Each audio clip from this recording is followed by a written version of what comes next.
Brother Dan, Divine, the Healer, isang instrumento dito ng Panginoon. Kahit na anong sakit, huwag magatubili na lumapit, kayang-kaya ka pagalingin.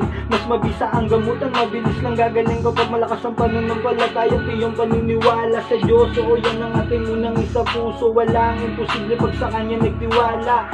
Di po kita binibiro, dito mo mararanasan paano magkaroon ng himala. Physical o spiritual na sakit, kahit ganong kalala, huwag ka po mag-alala, si Bro Dan na po ang bahala. Nagbabahagi din ng karunungan, nagkaalaman na matuturing kayamanan, dasal na latin na pananggala at gabay na pangontra para sa iyong kaligtasan.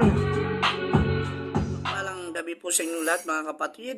Narito po muli ang inyong lingkod, Brother Dan, upang magbahagi ng mga orasyon, mga salitang nakapaloob sa kahoy na dignum, pangproteksyon, pangkaligtasan sa kapahamakan at kapanganiban. Narito po ang orasyon.